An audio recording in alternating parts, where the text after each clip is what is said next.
Well, good afternoon, everybody. This is Deborah Windorf with Divine Jubilee Ministries, and this is February the 7th of 2022. And if you remember last week, I was talking about some of the stresses and different things that occurred from some experiences I was having with a lot of deaths in the family and different people that I knew and stuff like that was causing a lot of duress and stuff in my mind. And I told you that there were some things that you can do and things that I should have done. So I want to kind of give you a little backstory to this. This is the verses that I was referring to that Paul talks about in 2 Corinthians 10. This is verses 3 through 5 out of the Passion Translation, and this might help us. This is a difficult thing for us to do because this is something that requires your attention, your due diligence, and it requires some serious control over your mind and your thoughts. But here's the backstory to this. There were some issues going on, and Paul was writing to the Corinthian church. And he says this, and this is 2 Corinthians 10, verses 3 through 5. He says, "For although we live in the natural realm, we don't wage a military campaign employing human weapons." See, that's my mistake. I was trying to do things in the natural, and it doesn't work out so well. "Using manipulation to achieve our aims. Instead, our spiritual weapons are energized with divine power to effectively dismantle the defenses behind which people hide.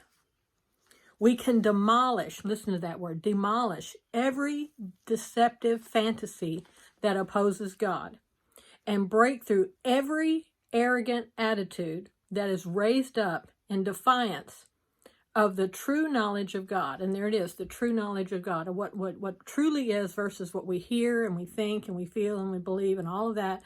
Sometimes we get caught up into the events of the day and we start thinking the way the rest of the world thinks and in the natural thoughts instead of getting spiritually minded. So here's how you do it. This is what you do.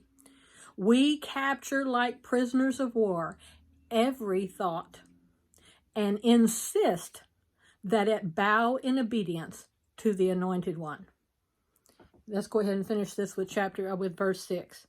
"Since we are armed with such dynamic weaponry, we stand ready to punish any trace of rebellion as soon as you choose complete obedience." So there's the keys to it all. Complete obedience, and then catching these thoughts.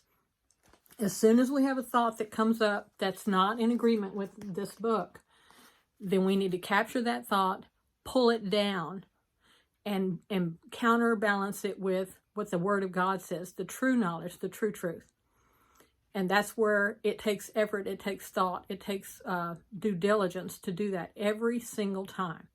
And when there's some event or something that happens, like with my husband when he had that motorcycle wreck, the opportunity to wander around in your mind and think all other kind of thoughts that were presented to me many, many times.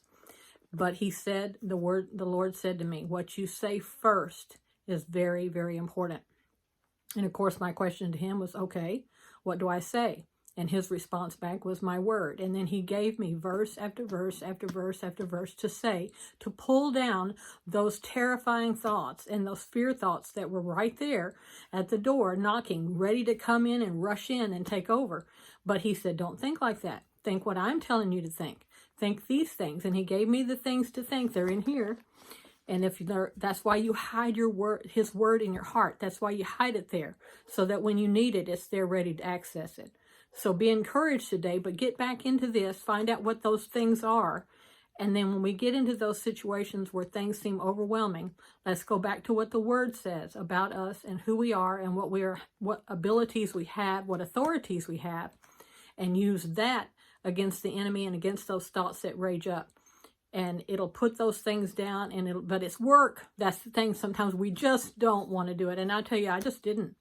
To me, it was, oh my goodness, having to go look things up and go back to that. And it seems like it's a lot of work, but it's not. So be encouraged.